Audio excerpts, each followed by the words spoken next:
In a quiet town nestled deep in the woods, there was a legend that everyone knew but never spoke of, the legend of the collector. It was said that he was once a man, a twisted soul driven mad by his obsession with preserving life. But not just any life. Only the most terrified, the most broken, the most desperate souls would satisfy his dark cravings. One cold, moonless night, a group of friends, Mara, Jake, Sarah, and Tom, decided to test the legend. They were fearless, always seeking thrills, and the idea of confronting a myth excited them more than it frightened them. They drove out to the edge of the woods, laughing and daring each other to turn back. But none did. They reached the old, decrepit mansion at the heart of the forest, where the collector was said to reside. The house was a sprawling ruin, its windows shattered, and the front door hanging from its hinges. The air was thick with the scent of decay. Inside, the walls were lined with shelves filled with jars.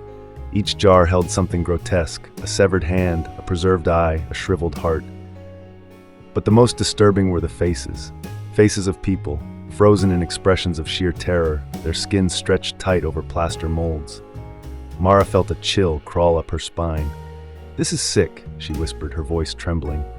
Jake, always the bravest or perhaps the most foolish, moved deeper into the house, his flashlight cutting through the thick darkness. "It's just a collection," he said, trying to sound unfazed. "Old medical stuff, probably." But as they ventured further, they began to hear whispers, soft, maddening whispers that seemed to come from the very walls themselves. Sarah clutched Tom's arm, her knuckles white. "We should go," she urged, her voice barely a breath. But it was too late. The collector had sensed them. The door slammed shut behind them with a deafening bang, and the house seemed to come alive. The walls pulsed as if they were breathing, and the floorboards creaked under the weight of something heavy, something approaching. Out of the shadows emerged the collector, a tall, gaunt figure with skin stretched tight over his bones, his eyes hollow and black.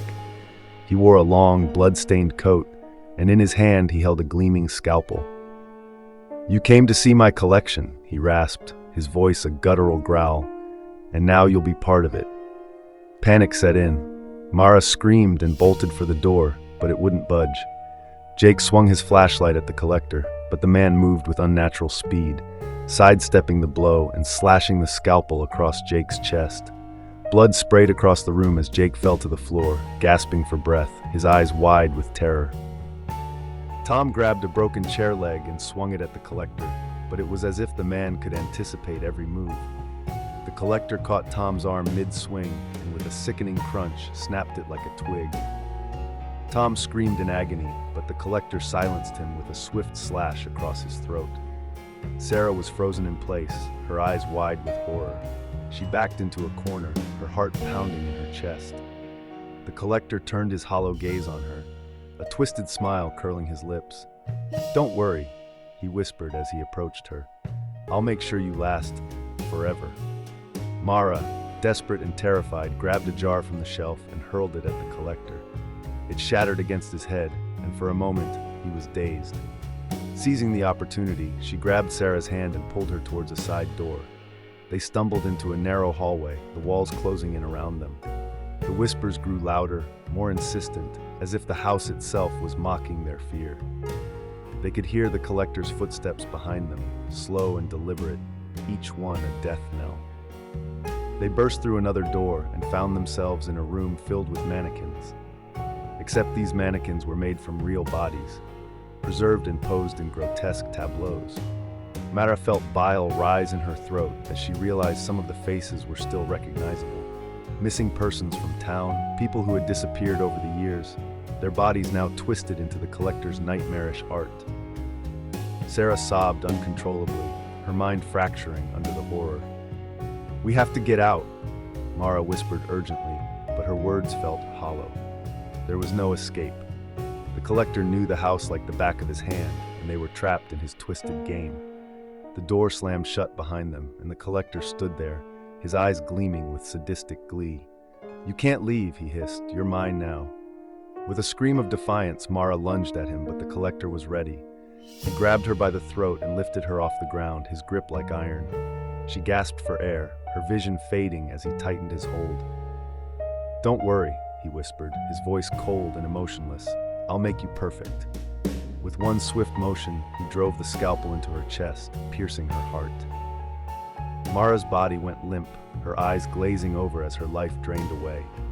Sarah watched in horror as the collector dropped Mara's lifeless body to the floor. He turned to her, his smile widening. "Your turn," he whispered, advancing on her. But Sarah couldn't move. She was paralyzed with fear, her mind shattered by the nightmare she was living. The collector reached out and gently caressed her cheek, his touch cold as death. "Don't worry," he whispered again as he raised the scalpel. "I'll take good care of you." The last thing Sarah saw was the blade descending, and the last thing she felt was the cold steel cutting into her flesh. Then there was only darkness. The collector stood over the bodies, his smile fading as he looked at his new additions. He carefully arranged their faces, preserving their final expressions of terror, and placed them on the shelves with the others. As he worked, the whispers in the walls grew louder, echoing through the empty halls of the house. The collector paid them no mind. He had all the time in the world. After all, there were always more souls to collect.